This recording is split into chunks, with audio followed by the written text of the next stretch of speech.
Hi guys, welcome back to my channel. I hope you all are doing well. ഇന്ന് ഞാൻ വന്നിരിക്കുന്ന cooking ബ്ലോഗിലെ cooking recipe പരിപ്പ് കറിയാണ്. ചെറുപയർ പരിപ്പ്. ഇത് ചപ്പാത്തിയുടെ കൂടെ കഴിക്കാൻ പറ്റുന്ന ഒരു ഈസി ആൻഡ് ടേസ്റ്റി ആയിട്ടുള്ള ഒരു കറിയാണ് നിങ്ങളോട് ഞാൻ ഷെയർ ചെയ്യാൻ ഉദ്ദേശിക്കുന്നത്. പരിപ്പിന്റെ ബെനിഫിറ്റ് എന്ന് പറഞ്ഞാൽ നല്ലൊരു പ്രോട്ടീനാണ്. വലിയവർക്കായാലും കുട്ടികൾക്കായാലും എല്ലാവർക്കും കഴിക്കാൻ പറ്റുന്നത് ഒന്നാണ്. ഇത് ബോഡിക്ക് ഏറ്റവും വെയിറ്റ് ലൂസിന് വേണ്ടി ഏറ്റവും നല്ലതാണ്. അതുപോലെ ബ്ലഡ് സർക്കുലേഷന് എല്ലാത്തിനും നല്ലതാണ് ഈ പരിപ്പ് എന്ന് പറയുന്നത്. എവരിഡേ നിങ്ങൾ വീട്ടിലെ ഫുഡ് മേക്ക് ചെയ്യുന്ന സമയത്ത് നമുക്ക് ഇതിൽ ഉൾപ്പെടുത്തുന്നത് ഏറ്റവും നല്ലതാണ്, ഒരു ബെനിഫിറ്റാണ് ബോഡിക്ക്. അതുപോലെ തന്നെ ഈ വയ്ക്കുന്ന കറി കുട്ടികൾക്കൊക്കെ നല്ല ഇഷ്ടപ്പെടും കേട്ടോ. അതൊരു സ്പെഷ്യലായിട്ട് ഞാൻ ചെയ്യാൻ പോകുന്നത്. സ്പെഷ്യൽ ഞാൻ പറഞ്ഞില്ലേ, ചപ്പാത്തി ഞാൻ കൂടുതൽ കഴിക്കും. അത് നമുക്ക് ചിലപ്പോൾ 2 ചപ്പാത്തി കഴിക്കുന്നുള്ളതെങ്കിൽ പരിപ്പ് കിട്ടുമ്പോൾ നിങ്ങൾക്ക് 4 ചപ്പാത്തി കഴിക്കും. എൻ്റെ ഒരു എക്സ്പീരിയൻസ് ആട്ടോ, ഞാൻ അങ്ങനെയാണ്. എനിക്ക് ഭയങ്കര ഇഷ്ടമാണ് ഈ കറി. അതായത് ഞാൻ നിങ്ങളോട് ഇത് ഷെയർ ചെയ്യാൻ ഉദ്ദേശിച്ചത്. എല്ലാത്തിൻ്റെ കൂടെയും കഴിക്കാം. ഇപ്പം റൈസിൻ്റെ കൂടെ ആയാലും ചപ്പാത്തി, ഇഡ്ഡലി, ദോശ എല്ലാത്തിനും എന്ത് വേണമെങ്കിൽ കഴിക്കാം. അങ്ങനെയല്ല ഈ കറി. പക്ഷെ ഏറ്റവും നല്ല കോമ്പിനേഷൻ എന്ന് പറയുന്നത് ചപ്പാത്തിയുടെ കൂടെയാണ്. അതുകൊണ്ട് ഞാൻ സ്പെഷ്യലി ചപ്പാത്തിയുടെ കൂടെ കഴിക്കാൻ പറ്റുന്ന ഒരു പരിപ്പ് കറി എന്ന് പറഞ്ഞത്. എല്ലാവർക്കും കഴിക്കാൻ പറ്റുന്ന തരത്തിലുള്ള ഒരു ഈസി റെസിപ്പിയാണ് ഞാനിപ്പോൾ നിങ്ങളോട് ഷെയർ ചെയ്യാൻ ഉദ്ദേശിക്കുന്നത്. ഇത്ര എനിക്ക് പറയാനുള്ളൂ. അപ്പോൾ ഇനി നമുക്ക് കുക്കിംഗ് സ്റ്റാർട്ട് ചെയ്യാം. അപ്പോൾ സ്റ്റാർട്ട് ചെയ്യുന്ന മുമ്പ് റിക്വസ്റ്റ്, ഈ വീഡിയോ കാണുന്ന എല്ലാവരും ലൈക്ക് ചെയ്യുക, കമൻറ്റ് ചെയ്യുക, സബ്സ്ക്രൈബ് ചെയ്യുക. അപ്പോൾ അതിൻ്റെ അടുത്തുള്ള ബെൽ ബട്ടൺ പ്രസ് ചെയ്യുക. അപ്പോൾ ഞാനിടുന്ന വീഡിയോസിൻ്റെ നോട്ടിഫിക്കേഷൻ നിങ്ങൾക്ക് ഫസ്റ്റ് കിട്ടുന്നതായിരിക്കും. അതുപോലെ തന്നെ ഈ വീഡിയോ കാണുന്ന ന്യൂ വ്യൂവേഴ്സ് ആണെങ്കിലും സബ്സ്ക്രൈബ് ചെയ്യുക. പരിപ്പ് കറിക്ക് വേണ്ടിയുള്ള ഇൻഗ്രീഡിയൻസ് എന്തൊക്കെയാണെന്ന് നോക്കാം. ഇത് ചെറുപയർ പരിപ്പ് 3/4 ഗ്ലാസ് എടുത്തിട്ടുണ്ട്. പിന്നെ ഒരു തക്കാളി, ഒരു വലിയ തക്കാളിയാണ് അരിഞ്ഞു വെച്ചിരിക്കുന്നത്. പിന്നെ ഇതൊരു 3 പച്ചമുളക് കട്ട് ചെയ്തത്. പിന്നെ ഇതൊരു നമ്മുടെ വലിയ ഉള്ളി, ഒരു ഉള്ളിയാണ് ചെറുതായി അരിഞ്ഞ്. പക്ഷെ ഇതിന് ഏറ്റവും ബെസ്റ്റ് എന്ന് പറയുന്നത് നമ്മുടെ ചെറിയ ഉള്ളിയാണ് വേണ്ടത്. പക്ഷെ ഇവിടെ എനിക്ക് കിട്ടാൻ ബുദ്ധിമുട്ടാണ്, അതുകൊണ്ട് ഞാൻ വലിയ ഉള്ളി എടുത്തത്.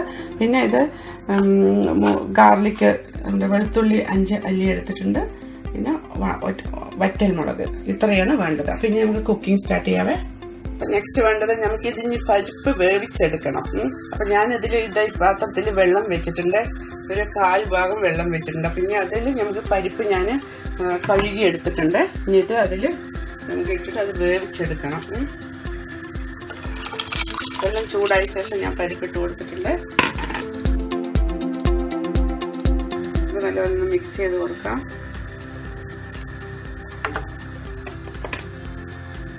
ഇത് നല്ലപോലെ ഒന്ന് വേകട്ടെ. 1/4 വേവായി. ഇനി നമുക്ക് ചെയ്യേണ്ടത് ഇതിലേക്ക് ടൊമാറ്റോ ഇട്ട് കൊടുക്കാം. പിന്നെ അരിഞ്ഞു വെച്ച പച്ചമുളക്. ഇത് പരിപ്പിന് വേവുള്ള കാരണം കുറച്ച് വെന്ത് കഴിഞ്ഞ ശേഷം ഇത് ഇട്ട് കൊടുത്താൽ മതി. അല്ലെങ്കിൽ പിന്നെ ഇതെല്ലാം നല്ലപോലെ ഉടഞ്ഞു പോകത്തുള്ളൂ. അതുകൊണ്ടാണ് പിന്നെ പച്ചമുളക് ഇട്ട് നല്ലപോലെ മിക്സ് ചെയ്യാറ്. ഇത് പച്ചമുളക് ഇത്ര ഇടാൻ കാരണം നമ്മളിതിൽ മുളക് പൊടി ഇടുന്നില്ല, അത് കാരണമാണ്.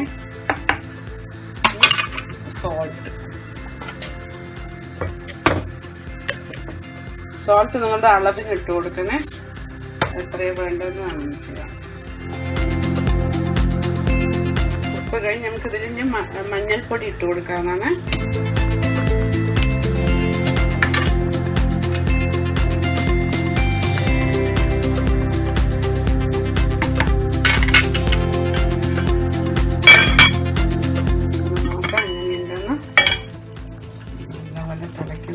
കുട്ടികൾക്കൊക്കെ ഇത് കൊടുക്കാൻ പറ്റിയ നല്ലൊരു കറിയാണ് കേട്ടോ. നല്ല പ്രോട്ടീൻ അല്ലേ, നിങ്ങൾക്ക് നന്നായി ഇഷ്ടപ്പെടും. അതിനനുസരിച്ച് നിങ്ങൾ മുളക് കമ്മി വയ്ക്കാൻ മതി. കുട്ടികൾക്ക് സ്പൈസി എങ്ങനെ വേണം അതിനനുസരിച്ചിട്ട് നല്ല കറിയാണത്. നല്ലൊരു ടേസ്റ്റിയാണ്. ഞാൻ എപ്പോഴും വെക്കാറുണ്ട്, നമുക്ക് ഇഷ്ടമാണത്. അപ്പോൾ അത് നല്ലൊരു കുട്ടികൾക്കൊക്കെ കഴിയും. എല്ലാവർക്കും, വലിയവർക്കും കുട്ടികൾക്കും എല്ലാം നല്ലൊരു ഹെൽത്തി ആയിട്ട് പ്രോട്ടീൻ അടങ്ങിയിരിക്കുന്ന ഒരു കറിയാണത്. പരിപ്പില് തിന്നും പാടില്ല, തിക്കും പാടില്ല, ഒരു മീഡിയം ആയിരിക്കണം. തിക്ക് ഉണ്ടായിരിക്കണം. എന്താ പറഞ്ഞ റൈസിന്റെ കൂടെയാണെങ്കിൽ നമ്മൾക്കത് തിന്നായാലും കുഴപ്പമില്ല. ചപ്പാത്തിന്റെ കൂടെ അല്ലെങ്കിൽ ദോശന്റെ കൂടെയൊക്കെ ആകുമ്പോൾ ഇത്തിരി ഒരു തിക്നെസ് വേണം. കറി വെക്കുന്നത് എന്താണെന്ന് പറഞ്ഞാൽ നമ്മൾ ഓട്ടോമാറ്റിക്കലായിട്ട് അത് വെച്ച് കഴിഞ്ഞാൽ അത് കട്ടിയായിക്കോളും അല്ലേ. അങ്ങനെയാണ് പരിപ്പ് കറി എന്ന് പറയുന്നത്. നമ്മളൊരു ഇത്തിരി കുറച്ചൊരു അധികം തിക്കാകാതെ മേക്ക് ചെയ്യണം. എന്നിട്ട് നമ്മളൊക്കെ പിന്നെ അതിൻ്റെ ചൂടൊക്കെ അറിയാൻ അത് ഓട്ടോമാറ്റിക്കലി തിക്കായില്ലോ. പരിപ്പ് കറി വെക്കുമ്പോൾ നമുക്ക് നമ്മുടെ ഇഷ്ടമാണ് കേട്ടോ. ഇപ്പൊ വെന്ത് കഴിഞ്ഞു പറഞ്ഞ പരിപ്പ് കാണുന്ന പോലെ വെക്കുന്നതും ഒത്തിരി നല്ലപോലെ സ്മാഷ് പോലെ ആക്കുന്നത് എങ്ങനെ വേവണം നമ്മളുടെ ഇഷ്ടമാണ്.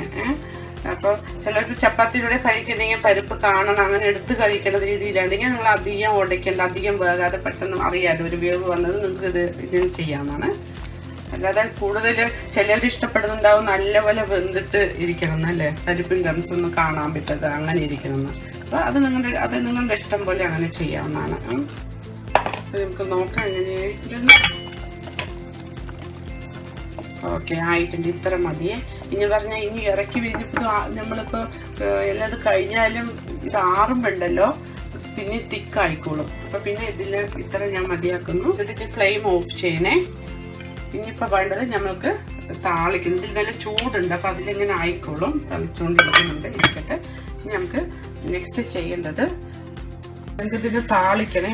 എൻ്റെ കുഞ്ഞ് ചീഞ്ചട്ടിയാണ്, എനിക്കിത് ഭയങ്കര ഇഷ്ടമാണ്. ഞാൻ എത്രത്തിന് കൂടുതൽ ഇതിൽ ഇൻഗ്രീഡിയൻസ് ഇത് താളിക്കണമെങ്കിൽ ഞാൻ ഇത് തന്നെ യൂസ് ചെയ്യുള്ളൂ. അതങ്ങനെ യൂസ്ഡ് ആയിപ്പോയി. ഇതിൽ ഓയിൽ ഒഴിച്ചു കൊടുക്കാതെ ഞാനിതിൽ വെജിറ്റബിൾസ് ഓയിലാണ് ഒഴിക്കുന്നത്. 3 ടീസ്പൂൺ ഓയിൽ ഒഴിക്കുന്നുണ്ട്. ഇവിടെ ഓയിൽ ചൂടായിട്ടുണ്ട്. പിന്നെ നമുക്ക് ഫസ്റ്റ് ചെയ്യേണ്ടത് കടുകിട്ട് കൊടുക്കാം. അടുത്തത് പറയുന്നത് ജീരകം.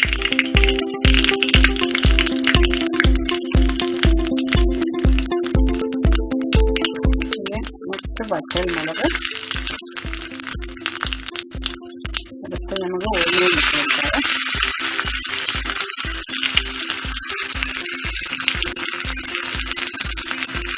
എന്നിട്ട് നെക്സ്റ്റ് നമ്മുടെ ഗാർലിക് ചതച്ചതാണ്. ഗാർലിക്ക് നല്ല ചതക്കണം, അതാണ് ഏറ്റവും നല്ലത്.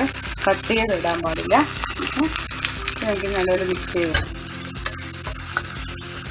ഇനിയത് നല്ലപോലെ ഒന്ന് ബ്രൗൺ കളറാകട്ടെ. അപ്പോൾ ജീരകവും ഗാർലിക്കും ഇടുന്നതുകൊണ്ടുള്ള ബെനിഫിറ്റ് എന്ന് പറയുന്നത് പരിപ്പ് കഴിക്കുന്നതുകൊണ്ട് ഗ്യാസ് ട്രബിളിൻ്റെ പ്രോബ്ലം ഒന്നും ഉണ്ടാകത്തില്ല, ഡൈജഷനും നല്ലതാണ്. അപ്പോൾ അത് ബാലൻസ് ചെയ്യും. അപ്പോൾ എന്തായാലും മസ്റ്റായിട്ട് താളിക്കുമ്പോൾ അതിൻ്റെ അളവ് കൂടിയാലും കുഴപ്പമില്ല. ഗാർലിക്കും ജീരകവും എല്ലാം നല്ലതാണ്. താളിക്കുമ്പോൾ തന്നെ എന്ത് ഫ്ലേവറാണ് വരുന്നത് അറിയാം. അത് വെളുത്തുള്ളിയും ജീരകത്തിൻ്റെയും നല്ല മണം. ഇതായിട്ടുണ്ട്, നല്ല ബ്രൗൺ കളറായിട്ടുണ്ട്. നമുക്കിത് പരിപ്പ് കറിയിലേക്ക് ഒഴിക്കാവുന്നതാണ്.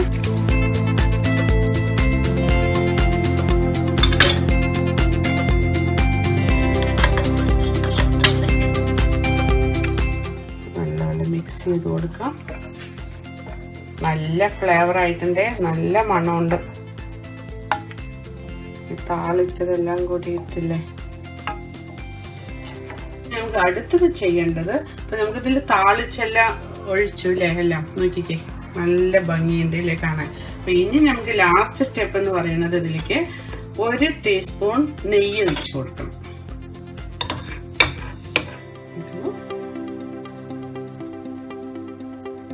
നല്ല ടേസ്റ്റി ആയിരിക്കും, അതുപോലെ തന്നെ നല്ലൊരു ഫ്ലേവറാണ്. ഇതെന്തായാലും മസ്റ്റായിട്ട് ചെയ്യണേ. കുട്ടികൾക്കൊക്കെ കൊടുക്കുകയാണെങ്കിൽ മസ്റ്റായിട്ട് ചെയ്യണം, അത് ഭയങ്കര ഇഷ്ടമായിരിക്കും അവർക്ക്. പരിപ്പ് കറി നിങ്ങൾ ട്രൈ ചെയ്യാത്തവരാണെങ്കിൽ ചപ്പാത്തി ഉണ്ടാക്കിയിട്ട് ഈ പരിപ്പ് കറിയും വെച്ച് കഴിച്ചു നോക്കിയാൽ, എന്നിട്ട് എനിക്ക് കമന്റ്സ് ഇടണേ. നിങ്ങൾക്ക് 100% ഞാൻ പറയുന്നത് നിങ്ങൾക്ക് ഇഷ്ടപ്പെടും, അത്രയ്ക്ക് നല്ല ടേസ്റ്റിയാണ്. ഇതെൻ്റെ ഒരു എക്സ്പീരിയൻസിൽ ഞാൻ പറയുകയാണേ, എല്ലാവരും ട്രൈ ചെയ്യുക. അങ്ങനെ നമ്മുടെ പരിപ്പ് കറി റെഡിയായിട്ട്. പക്ഷെ നിങ്ങൾക്ക് ഇതുണ്ടല്ലോ, ഞാൻ ഒന്നുകൂടി പറയും, നിങ്ങൾക്ക് ലാസ്റ്റ് വേണമെങ്കിൽ മല്ലിയില ഉണ്ടല്ലോ അത് ഇടാവുന്നതാണ്. ഇതെല്ലാം നമ്മൾ നെയ്യെല്ലാം ഒഴിച്ച് കഴിഞ്ഞതിന് ശേഷം ഈ മല്ലിയില ഇടുന്ന അതിൻ്റെ ഫ്ലേവർ വേറെ ഒരു ടേസ്റ്റിയാണ്. ഇഷ്ടപ്പെടുന്നുണ്ടെങ്കിൽ അത് ഇടാവുന്നതാണ്. ഞാനൊക്കെ യൂസ് ചെയ്യാറുണ്ട് കേട്ടോ. നല്ലൊരു വേറൊരു ഫ്ലേവറാണ്, നല്ലതുമല്ലേ ബോഡിക്ക്. അത് നിങ്ങൾ എല്ലാവരും അത് ഇടാവുന്നതാണ്. ഇതൊരു ഈസി റെസിപ്പിയാണ്, ഇതെല്ലാവരും ട്രൈ ചെയ്യുക. I hope you all are enjoying this video. If you like this video, sure to like, share and to subscribe. Okay, bye bye.